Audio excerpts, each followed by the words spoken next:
अहो जी बाई तिच्या नवऱ्याची होऊ नाही शकली, पोराची होऊ नाही शकली, ती जगाची होणार आहे काय?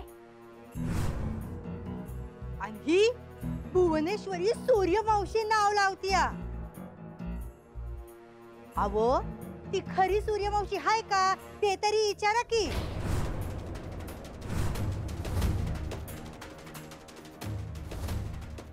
एवढं दागिनं घालत्या, मंगळसूत्र घालत्या, कुणाच्या नावाचं?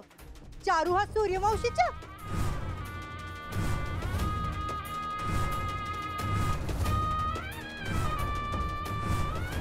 आणि ती शाळा काढली आ, ती शाळा हाय का दुकानदारी? विचारा की हसनी।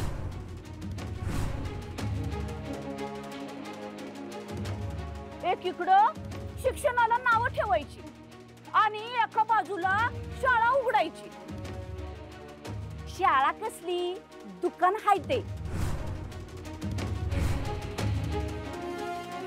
अव नवऱ्याला औषध चारून चारून येड लावलं होतं या बाईनं। नवराच नाही येत म्हणा ते ह्यांचा।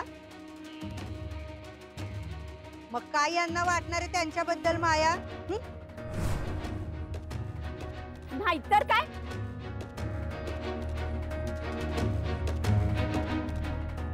ह्यो हॉल झाडायची सुद्धा लायकी नाही या बाईची, आणि तिला ह्यांनी स्टेजवर आणलंय। तुम्हासनी कळणार नाही ही बाई हिथं खुर्चीवर बसायची लायकी हाय का या बाईची?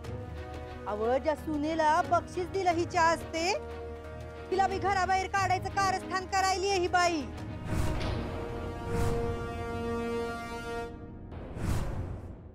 याच्यात काही औषधं लिहून दिलेत आणि मलमी लिहून दिलेत। हाताची हालचाल फार करायची नाहीये, कळलं का? वजनही अजिबात उचलायचं नाहीये। डॉक्टर हाताची हालचाल नाही म्हणजे मी कामावर असतो तिकडे, थोडी हालचाल तर होणारच ना। ए कामाचं पडलं होय तुला? बरं हो आधी, मग बघूया कामाचं। या ठेवणी खर्च येऊ। हे औषधं वेळेत घ्या। अगदीच काय वाटलं तर आपण हाताचा एक्सरे करून बघूया। चालते चालते, मग आता गेलं तर चालते ना आम्ही? हो हो पैसे इथे द्यायचं का बाहेर काउंटरलाच ना? अरे थांब, तू कशाला भरतो? मी भरतो। चल तू आधीच, चल चल। भुवनेश्वरी हाय हाय, भुवनेश्वरी हाय हाय, भुवनेश्वरी हाय हाय, भुवनेश्वरी हाय हाय। ह्यांच्या हस्ते तुम्ही बक्षीस समारंभ करणार होता ना व? आता तुमच्या या प्रमुख पाहुण्यांचा आम्ही कसा सत्कार करतो ना ते बघाच तुम्ही। थांबा ताई, शांत।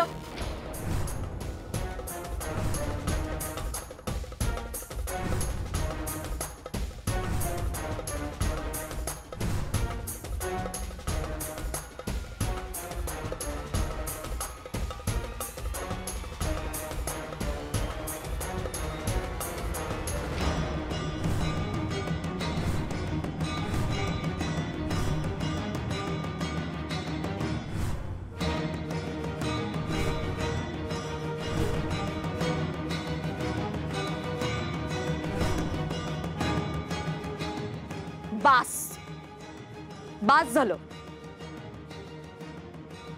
खूप गोंधळ घातलाय तुम्ही। आमच्या घरातल्या गोष्टींवर बोलण्याचा अधिकार तुम्हाला नाहीये। आता गप्पा बसा, नाहीतर मी पोलिसांना बोलवेन। 2 मिनिटात पोलीस येतील इकडे।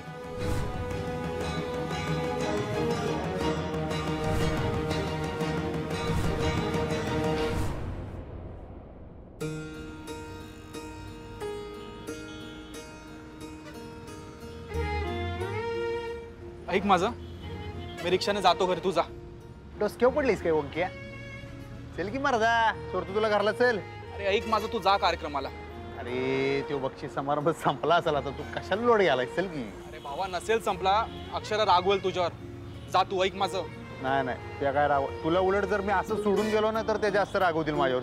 चल तू मस्त घरला जाऊन आराम कर, तू तुला सोडतो घरला। ऐक माझं, कार्यक्रम संपला नसेल अजून, आणि तू जा रे तिकडे आज। अरे आज आनंदाचा क्षण आहे, तू पाहिजेस अक्षरासोबत।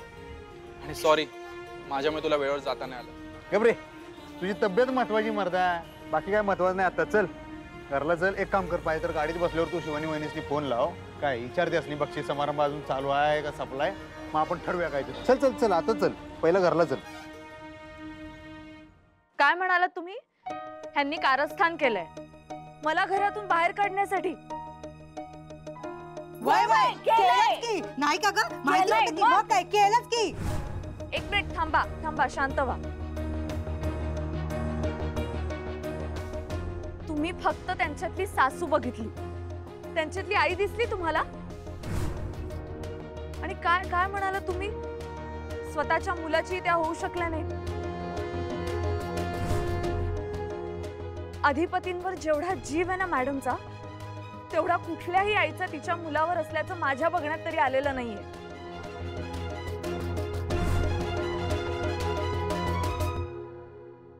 मम्मी हा की हिला काय झालं अचानक? चावलं बिवलं का काय? मावशीची बाजू घेऊन बोलती. जिथं तिथं मधी मधी कडमडती. मस्त चाललं होतं का नाही आपलं? नाही तर काय. बघ तर ताईनं काय काय नाही केलं तिला छळण्यासाठी. घराबाहेर काढलं, 24 तास पाण्यात बघितलं, तिच्या वाईटावर टपल्यात आई. आणि ही तिचीच बाजू घ्यायला. सख्या आईपेक्षा जास्त प्रेम करतात त्या अधिपतींवर, आणि तुम्ही त्यांची लायकी काढताय. तुम्ही कोण आहात, तुम्ही कुठून आलात, तुमची लायकी काय हे मी तुम्हाला नाही विचारणार, कारण ते अत्यंत हीन दर्जाचं आहे आणि तुमच्या पातळीवर मला नाही उतरायचं. पण तुम्ही मॅडमला अशा शब्दात बोलताय. हो, मॅडमनी आजपर्यंत इतक्या लोकांना सढाळ हाताने मदत केली आहे. त्या लोकांना जाऊन विचारा त्यांची काय योग्यता आहे ती. साधी गोष्ट आहे, एखादा साधा शेतकरी जरी अडचणीत असेल ना, तरी बियाणांपासून ते पिकांच्या कापणीपर्यंत मॅडम त्यांच्या पाठीशी खंबीरपणे उभ्या राहतात.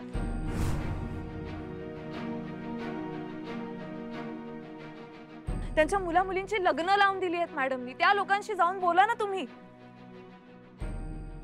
एवढ्या सगळ्या संस्था सांभाळणं, सगळा कारभार सांभाळणं तुम्हाला सोपं वाटतं का? त्यांचं कर्तृत्व किती आहे हे जरा बाहेर जाऊन विचारा, मग कळेल तुम्हाला.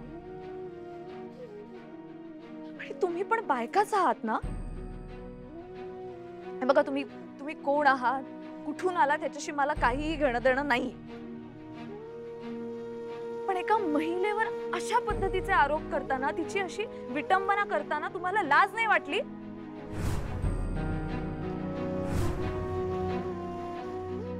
आणि अजून काय म्हणाला तुम्ही? हा, घरावर नागिणीसारखं वेटोळं घालून बसल्या त्या. तुम्हाला माहितीये, फक्त अधिपतींच्या प्रेमामुळे त्या घरात थांबल्या.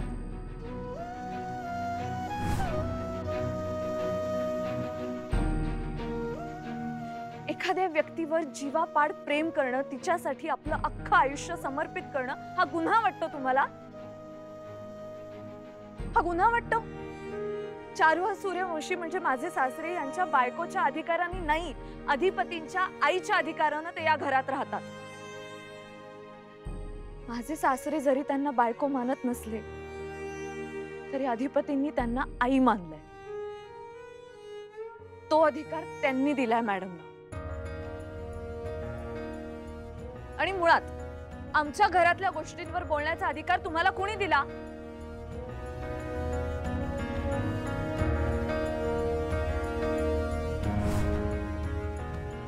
ए मम्मी, पर या बायकासनी आता आवरायला लागल बर का. ती म्हणले पोलिसांनी फोन करेल म्हणून. तिने जर खरंच फोन केला ना. अगं खरंच की चंचे, अगं असं जर काही झालं का नाही तर आपल्या गळ्याशी गेला ग. चंचे, तू का नाही त्या बायकासनी फोन कर आणि सांगत्यासनी निघाहीत ना फुटाची गोळी घ्या म्हणाव. हा, जर का या बायका जेलमध्ये गेला का नाही आणि 2 फटके पडले का नाही तर चंचे आपली नाव येते आलं. आणि मावशी तर यावेळेस आपला जामीन बी होऊ देणार नाही. तुम्ही पण कोणाच्या तरी आई आहात, बहीण आहात. एका स्त्रीला एकच बाजू असते का?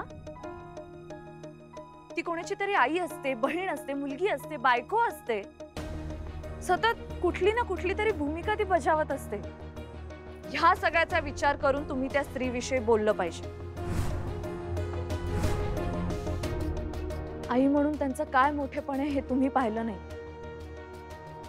पण मी पाहिलंय आणि खूप जवळून पाहिलंय. सगळ्या चौकटी ओलांडून त्यांनी स्वतःच्या बहिणीला, तिच्या मुलीला आयुष्यभर सांभाळलंय. चंचे तू ती कुठती बाई ग ती हातरडी तिला फोन कर लवकर लवकर. हे कोण करतं सांगा तुम्ही मला. पण आम्हाला हे कळलं ना की तुला काय झालंय ग. अगं छळ छळ छळते तुझी सासू तुला. कुणी छळ केला माझा? आणि हे हे हे सगळं कोण सांगताय तुम्हाला? हे बघा, आमच्यात जे काही मतभेद आहेत, वाद आहेत, ते तात्विक आहेत आणि तरीही त्याबद्दल बोलण्याचा तुम्हाला अधिकार नाही. आमच्या घरातल्या गोष्टी आहेत ह्या.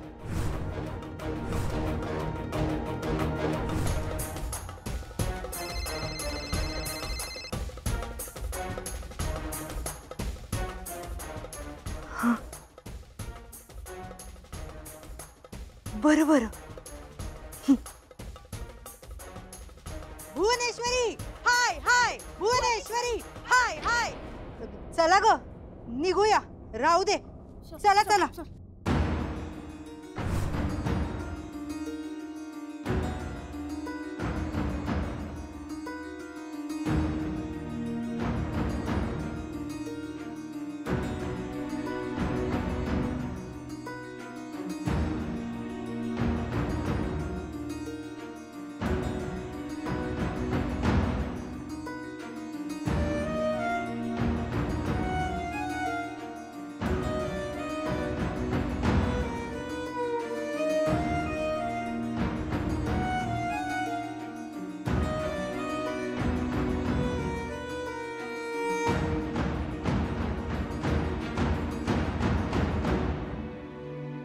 कोण होत्या त्या बायका? किती गोंधळ घातला त्यांनी.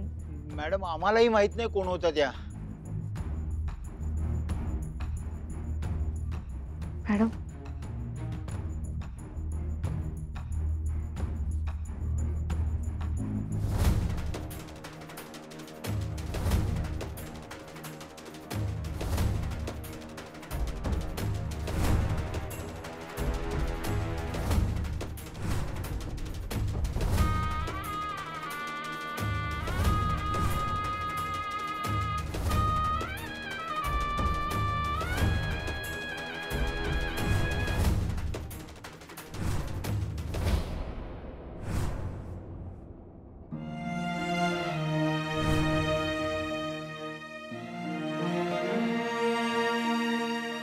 अरे सोड. भावा मी जाईन घरी. तुझा कार्यक्रमाला आधीच उशीर झालाय तुला. नाही नाही मी सोडतो तुला सर.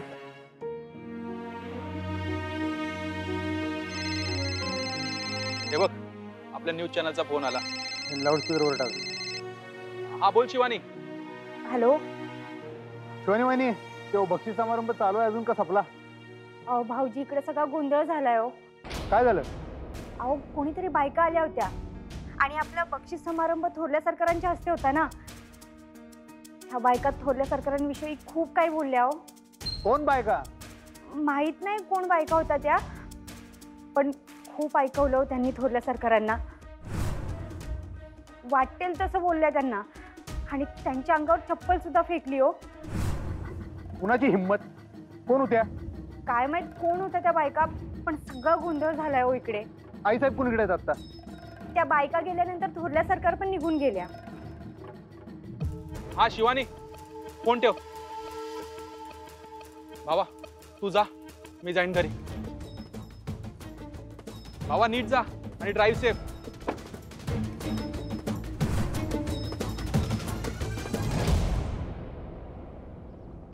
अक्षरा, काय होतं ग हे सगळं?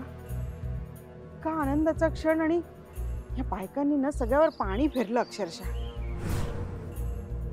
हो ना, अचानक असं काहीतरी भयंकर घडेल याची अपेक्षा सुद्धा नव्हती ग. खरंच माझा अजूनही विश्वास बसत नाहीये. जाऊ दे, आता फार विचार नको करायला त्याबद्दल. जे झालं ते झालं. नाही पण मला कळत नाहीये की कोण होत्या या बायका. काय संबंध आहे यांचा आणि कशा बोलत होत्या बघितलं ना. मला एक कळत नाही, तुमच्या घरातली खडा न खडा माहिती त्या बायकांना कशी काय ग? कसं वाटलं असेल ग भुवनेश्वरी मॅडमना? चार चौघांमध्ये सगळं. पण अक्षू, तुझी बाकी कमाल आहे. तू न घाबरता न डगमगता त्या सगळ्यांना सामोरी गेलीस,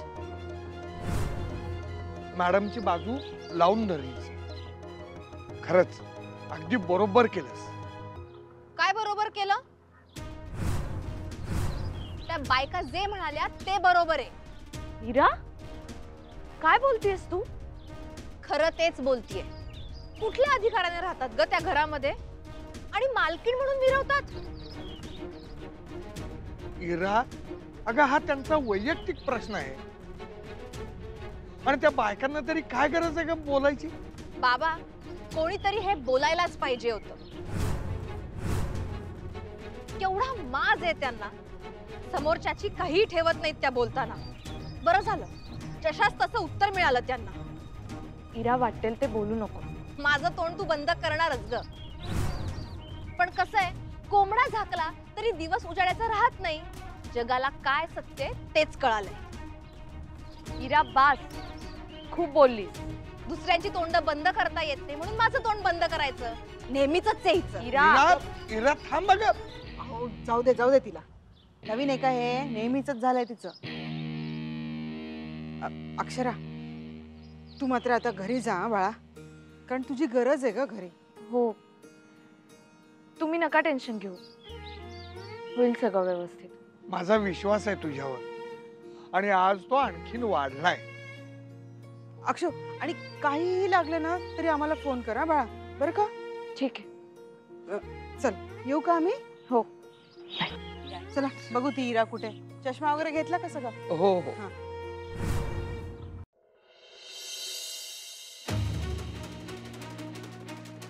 लय पाता यंत्री बाई हाय ती.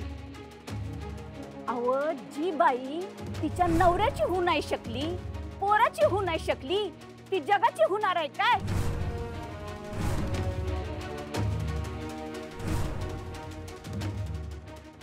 माझे सासरे जरी त्यांना बायको मानत नसले तरी अधिपतींनी त्यांना आई मानलं.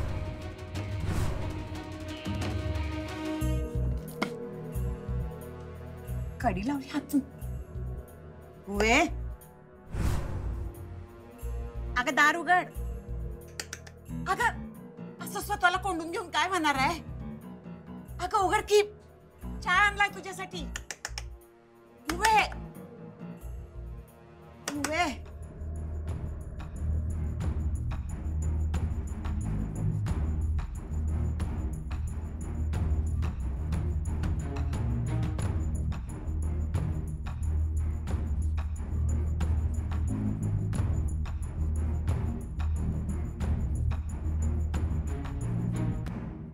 मग एवढं मनाला लावून घेऊस.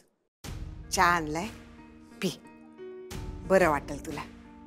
नग अगं नग तेच तेच दळत बसू. समदे हिच्या डोक्यातून काढून टाक. कसं काढून टाकू? कसं काढून टाकू आई? त्या बायका काय काय बोलल्या आम्हासनी, काय काय फेकून मारलं. खरं सांगू आई, त्याचं आम्हाला काय बी वाटत नाही ग. आम्ही त्याचा विचार नाही करत होत. मग अगं इतका वेळ कसला विचार करत होतीस? सुनबाई. हा, सुनबाईंचा विचार करतोय.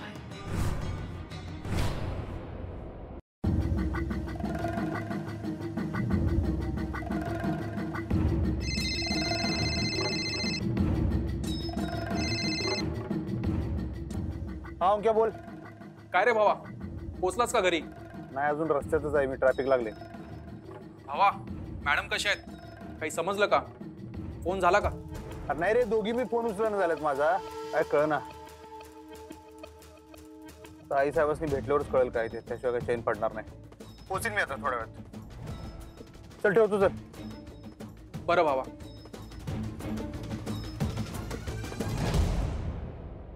हे शॉकिंग आहे अक्षरा माझ्यासाठी. तू असं का करावंस? म्हणजे म्हणजे अक्षरा तू भुवनेश्वरीची बाजू घेतलीस, तू तिच्या बाजूने सगळ्यांशी भांडलीस. अहो बाबा, मॅडम कशा आहेत हे आपल्याला माहितीये आणि ते आपल्यापुरतंच ठीक आहे. पण जर परकी माणसं येऊन आपल्या घराची अब्रू अशी वेशीवर टांगत असतील तर आपण काय फक्त बघत राहायचं? मला नाही पटत हे बाबा, मला नाही पटत. तुम्ही पाहिलं ना त्या बायका कशा बोलत होत्या. अक्षरा, ज्या पद्धतीनं ते सगळं झालं ते चुकीचं होतं, मला मान्य आहे. पण त्या बायका जे बोलल्या ते खरंच होतं ना सगळं? बाबा, पण या आपल्या घरातल्या गोष्टी आहेत.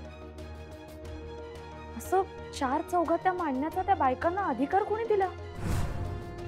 आणि बाबा, काही झालं तरी त्या एक स्त्री आहेत. एका स्त्रीविषयी जर अशा पद्धतीने कोणी बोलत असेल तर एक स्त्री म्हणून माझं कर्तव्य नाहीये का त्यांना थांबवणं? अक्षरा, मग बोलणाऱ्या सुद्धा स्त्रियाच होत्या ना? हो, म्हणूनच माझी जबाबदारी अजूनच वाढली, म्हणून मी बोलले.